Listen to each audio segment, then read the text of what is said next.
Assalamualaikum, welcome back to Invest Saham. Pada video ini kita akan update money flow di saham Big Banks dan juga Telkom. Berikut dengan alasan kenapa saham Telkom hari ini bisa naik cukup signifikan. Tapi kapan saham Big Banks bisa menyusul uptrend? Sebelumnya disclaimer ini bukan ajakan jual beli saham, jadi langsung saja kita ke pembahasan.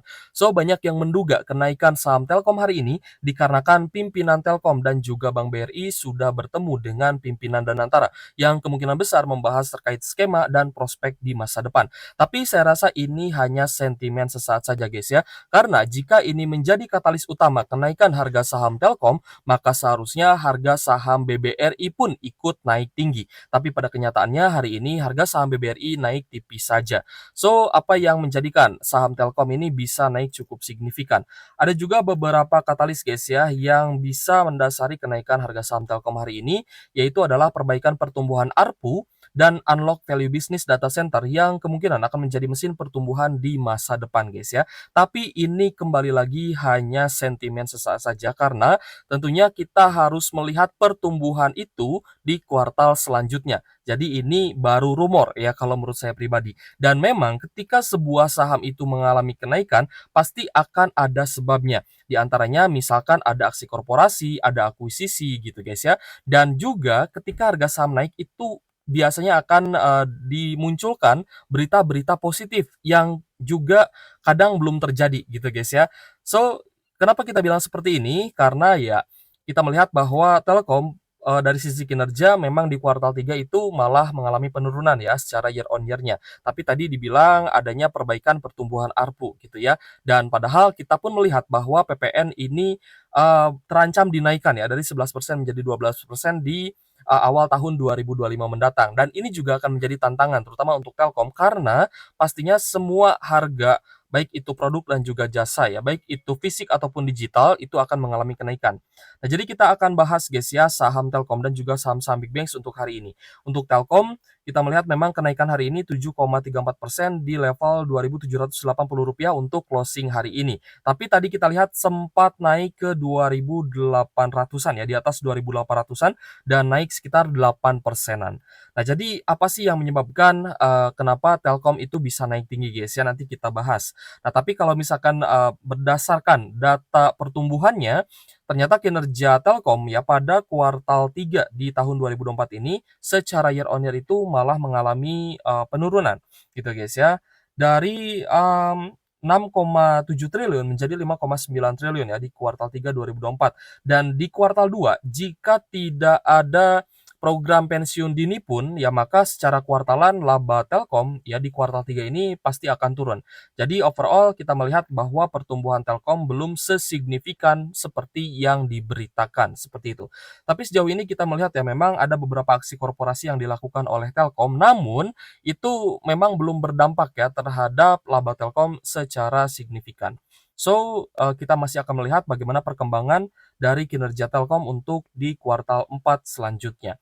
Nah, tapi kenaikan Telkom ini sudah terjadi di 3 hari terakhir guys ya, di mana kenaikan harga saham Telkom ini terjadi sejak di 15 November, naik 0,4% ya untuk, di tanggal 15, lalu di tanggal 18 hari Senin, itu juga naik 1,97%, tapi kita belum melihat adanya tanda-tanda akumulasi. Akumulasinya baru terlihat hari ini guys ya, ketika Telkomnya naik ya, tadi sempat naik 8%, hari ini closingnya di 7,3 persenan. Ini mulai terlihat adanya tanda-tanda akumulasi terutama dari investor asing guys ya.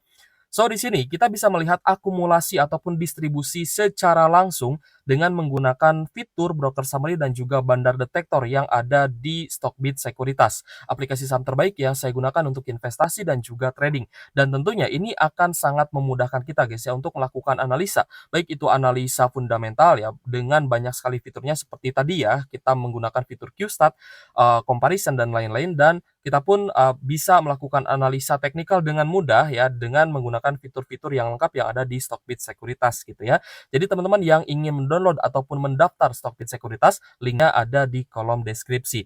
Nah, di sini kita bisa melihat ya adanya akumulasi besar atau big akumulasi yang ini tentunya fiturnya hanya ada di Stockbit Sekuritas guys ya. Jadi ada top 1, top 3 dan top 5. Nah, ini juga bisa kita cek ya apakah dari top buyer-nya benar-benar ada akumulasi atau top 5 malah netral atau bahkan ada distribusi. Nah, itu juga bisa saja terjadi. Tapi patokan kita adalah average atau rata-ratanya. So, kita melihat hari ini ternyata mayoritas investor asing itu melakukan akumulasi, guys ya. Nah, di sini tinggal kita ganti saja ke foreign ya atau investor asing. Ada akumulasi besar terutama dari BB 185,8 miliar, lalu RX 16,5 miliar, KZ 15,1 miliar, dan YU 14,2 miliar. Sisanya di bawah 6 miliaran. Tapi, kita pun melihat ternyata beberapa investor asing lainnya melakukan distribusi ya. Ada BK, CC, AK, ZPL, JY, PDR, dan juga XA. Nah, coba kita cek ya di 3 hari terakhir sejak di tanggal 15 November. Karena di 15 November itu memang kita lihat dia sempat turun ya ke area low di 2.500-an di bawah harga Covid-nya.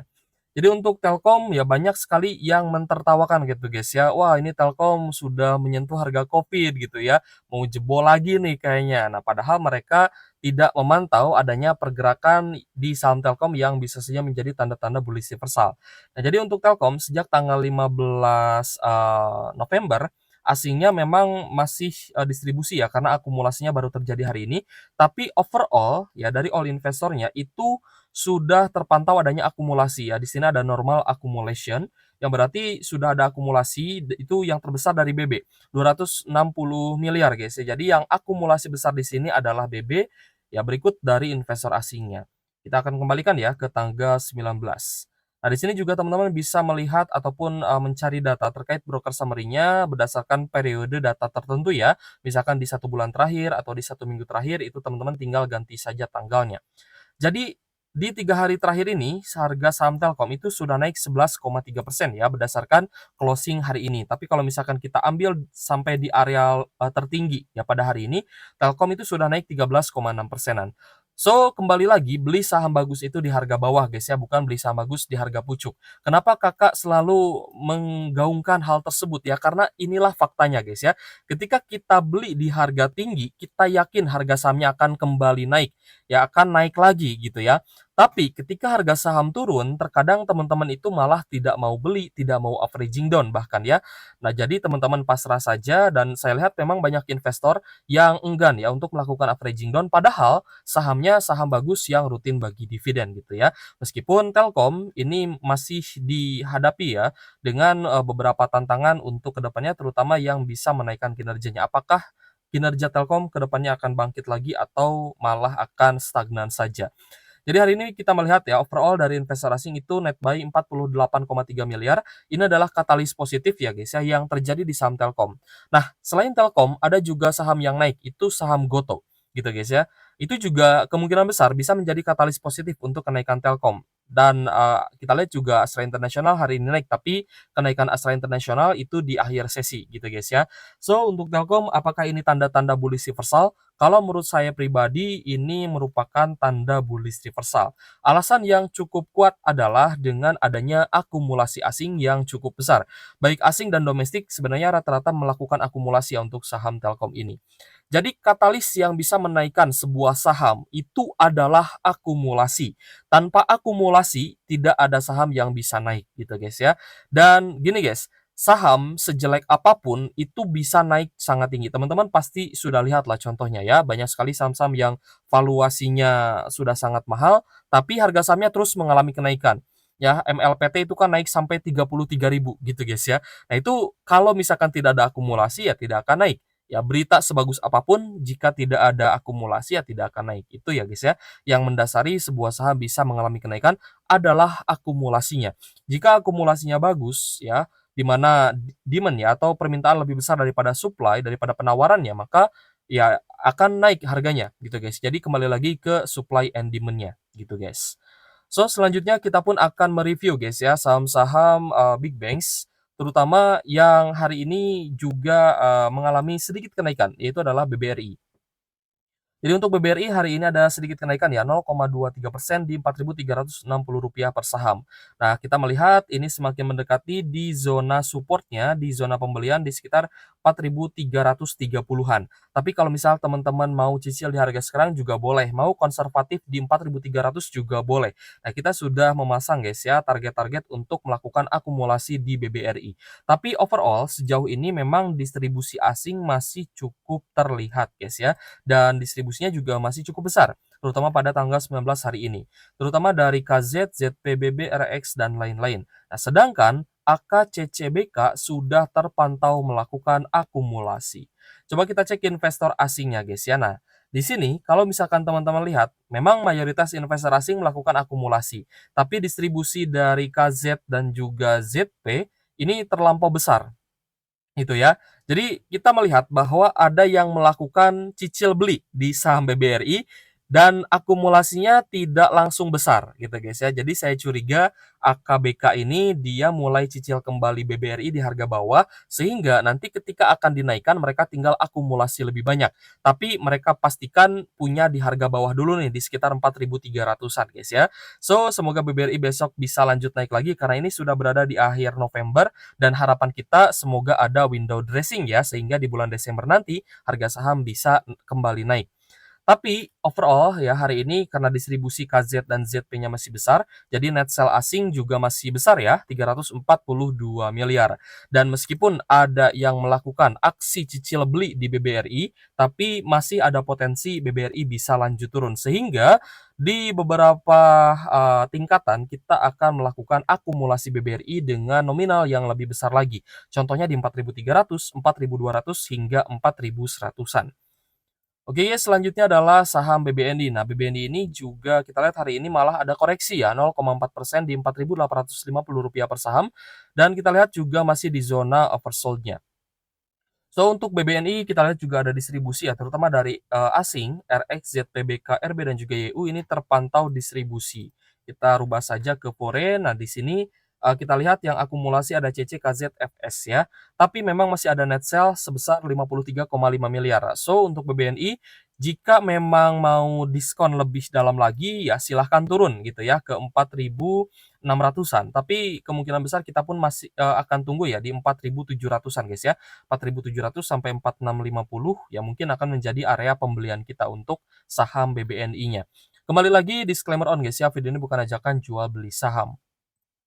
Selanjutnya Bank Mandiri yang hari ini turun cukup dalam 1,19% di Rp6.250 per saham. Jadi untuk harga yang ideal untuk melakukan cicil beli lagi atau DCA itu di 6.200-an, lalu di 6.100 dan di 6.000-an guys ya untuk Bank Mandirinya. Tapi jika besok ternyata Bank Mandirinya mulai ada pantulan, nah kita melihat hari ini net sell-nya masih cukup besar sehingga ada potensi itu hanya gocekan saja. So untuk Bank Mandiri hari ini distribusinya dari investor asing ya, terutama dari ZP, YU dan juga BK ya. Kita langsung saja rubah ke foreign. Nah, ini juga terjadi ya, seperti yang terjadi di BBRI, ya di mana mayoritas investor asing sebenarnya sudah mulai mencicil beli saham Bank Mandiri, ada KZ, AK, TP, ya. Tapi distribusi dari ZP dan YU sebagai top seller hari ini cukup besar sehingga masih ada net sell 261 miliar di Bank Mandiri dan juga menyebabkan harga sahamnya kembali turun. Ya, jadi di fase sideways ini teman-teman bisa beli di area low-nya, teman-teman harus mencicil di area low-nya dan ketika ada pantulan teman-teman hentikan dulu ya DCA-nya. Kecuali sudah ada tanda-tanda bullish reversal, barulah teman-teman bisa beli lebih banyak lagi. So, untuk Bank Mandiri saya rasa masih akan ada diskon ya, semoga saja sampai di zona pembelian kita di 6.200-an. Selanjutnya untuk BBCA, hari ini sempat gap down, tapi sempat naik juga ke area high di 10.025, namun hari ini closing di Rp9.925 per saham guys ya. So, untuk BBCA juga masih ada distribusi, terutama dari investor asing. ZPU RX terpantau sebagai top seller di saham BBCA. Dan ada juga beberapa investor asing lainnya yang melakukan akumulasi seperti CCB, KKZFS, dan juga BQ. Ini perlahan-lahan mulai cicil beli lagi saham BBCA, tapi overall net sell besarnya dari ZP dan YU ya. Jadi hari ini di BBCA juga net sell-nya berada di posisi kedua di bawah BBRI itu 328 miliar. Jadi net sell asing masih cukup besar dan kita berharap masih ada diskon. Nah, kalau misal teman-teman sudah habis amunisi, ya udah tinggalkan saja gitu guys ya. Nanti kalau misal ada amunisi lagi, silahkan averaging down lagi. Dan harus teman-teman yakini bahwa saham-saham yang kalian beli, yang pertama fundamentalnya bagus, yang kedua adalah rutin dividen. Ini sebagai landasan keyakinan teman-teman. Ya, jadi ketika kalian menganalisa dari sisi fundamental, itu harus tertanam kuat gitu guys ya di keyakinannya teman-teman bahwa suatu saat saham ini pasti akan naik. Yang pertama karena kinerjanya bagus, fundamentalnya oke. Yang kedua karena dia rutin bagi dividen, gitu guys ya. Simple. Ketika teman-teman ingin mencari keyakinan saya hold saham inilah. Alasannya apa gitu ya? Apakah karena trading plan, ya karena teknikal, atau karena fundamental? Kalau karena fundamental, ketika teman-teman di bawah menyelam ya, di bawah turun, seharusnya teman-teman tidak panik gitu ya. Seharusnya teman-teman tidak terlalu ini ya, tidak terlalu stres gitu ya dengan melihat harga saham turun. Malah harusnya teman-teman, senang karena bisa beli di harga yang lebih murah lagi. Nah, itu landasan fundamental. Berbeda dengan, landasan teknikal atau trading plan ya. Ketika teman-teman sudah menetapkan trading plan, saya entry di sekian, saya take profit di sekian, target, berapa persen, saya stop loss di sekian. Karena ini batas stop loss yang bisa saya terima. Misalkan saya stop loss 3%, 5%, 10% itu tergantung batasan teman-teman. Nah, ketika teman-teman menerapkan trading plan, berarti kalian sedang trading ya guys ya, dengan, ibaratnya harus disiplin ya. Dengan disiplin, dengan trading plan tersebut, maka teman-teman tentunya akan mengamankan modalnya masing-masing gitu ya dari penurunan. Dan jika saham itu fundamentalnya ternyata bagus dan turun lebih dalam, artinya teman-teman juga dapat kesempatan yang bagus beli di saham itu di harga yang lebih murah. Ya contohnya Telkom gitu ya. Nah, kita coba back ke Telkom. Nah, misal teman-teman Telkom, cut loss, di 2.900 ya karena dia sudah jebol misalkan di support MA 50-nya. Nah, teman-teman cut loss di sini 2980 atau 2960. Ya, teman-teman CL gitu ya, 2%, 3%.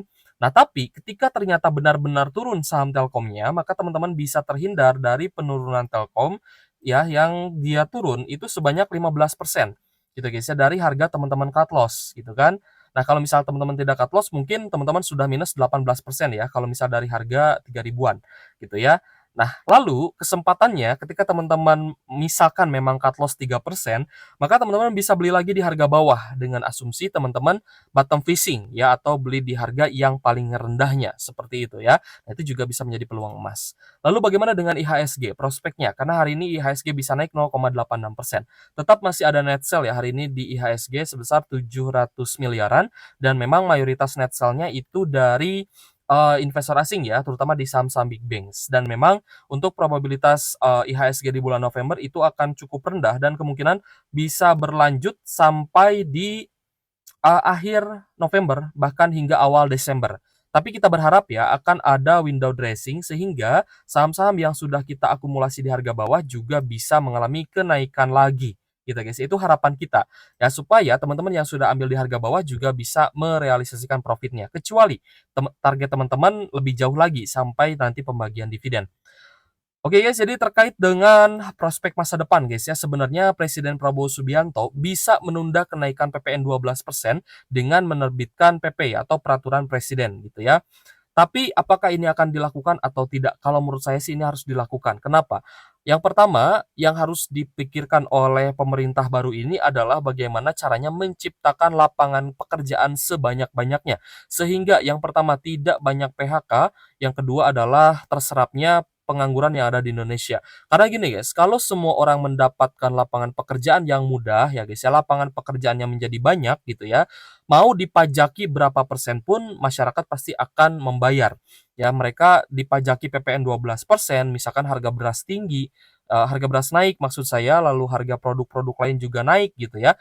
Mereka akan paham, ya mereka akan paham bahwa ini adalah bagian dari inflasi gitu ya. Jadi ketika daya beli masyarakat kuat, mau dipajaki berapa persen pun ya mereka akan stable gitu ya. Mereka akan stabil dan mereka akan tetap, membayar ya, mereka akan tetap pay the bill.